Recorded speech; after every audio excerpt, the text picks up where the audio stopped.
Hey gang, Bill Storm here again. Today I want to talk to you about conquering the fear of losing money.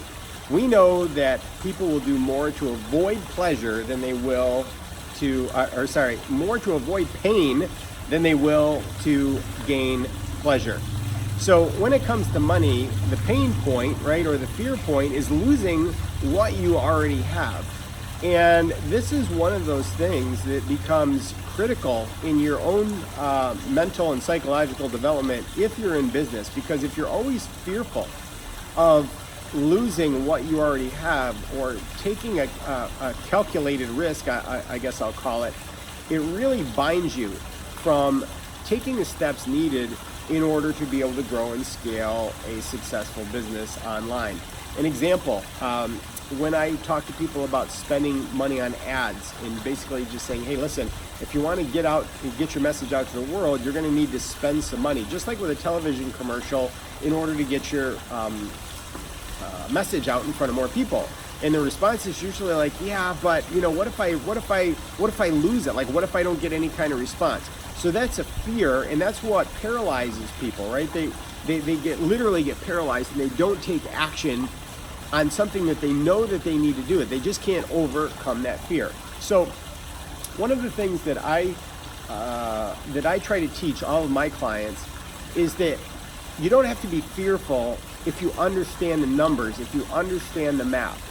So I spend a lot of time trying to educate people on what those numbers actually look like. So for example, I know that if I run a webinar and I run an ad for that webinar and I spend about $1,000. Well, I know mathematically that it's going to cost me roughly $4 per person that registers. And this is not something that's guesswork, it's something that I've basically charted over time.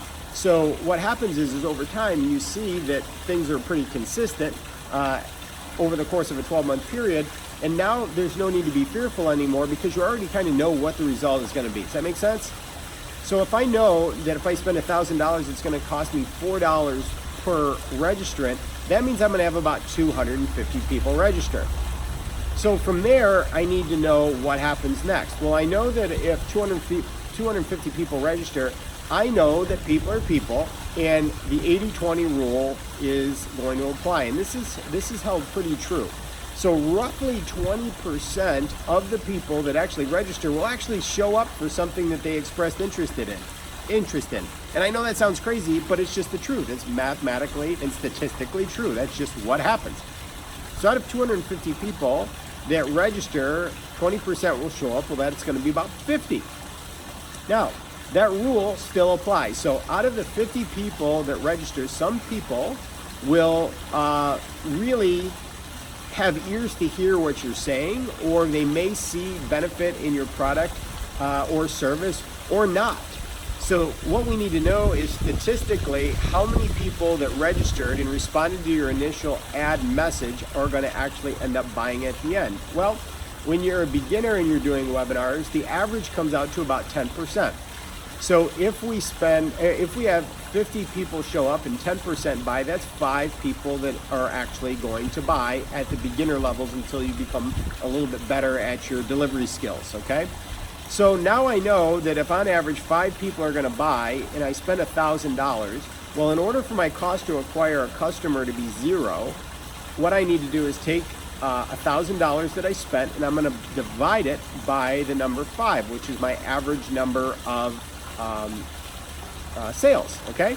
So 1,000 divided by 5 is $200. So I know that if my cost to acquire a customer is to be zero, I need to have something that I sell at the end of that presentation that's at least $500 just for me to break even. And then if I'm going to make a profit, I should be doing more than that. So let's say, for example, that the product or service that I sell is $1,000. Well, I'm still going to have 5 sales statistically. So if I have 5 sales at $1,000, that's $5,000 minus the $1,000 I spent on ads. My average net income is going to be $4,000. Well, if that happens enough times over the course of a year, and those are the numbers that you get on a consistent basis, all of a sudden that fear really melts away and it gives you a lot more confidence to move forward and step outside of your comfort zone and literally recondition your own body of truth about what is going to happen and how you're going to be able to grow and scale your business to the level that you'd like to have it grow to. Now, yesterday I talked about forgetting about the goal, and I just talked about the activity. Well, here's your activity. If you're going to start to map out what it's going to take in order to produce a consistent result that allows you to overcome your fear, what I would suggest is you start doing a webinar, for example, every single week. And I can help you do that, right? I'll educate you and teach you how to do that effectively so you get the results that I'm talking about. But you don't need to start out with a $1,000 ad spend, right? You can start out with something far less. In fact, you could even start out with like $100 ad spend. But of course, then what you need to understand is that you're going to get about 1/10 of the result. The statistics and the percentages aren't going to change. It'll just be your bottom line numbers that will change in the end. So hopefully that helps. If you have any questions, please feel free to reach out. Would love to have a chat.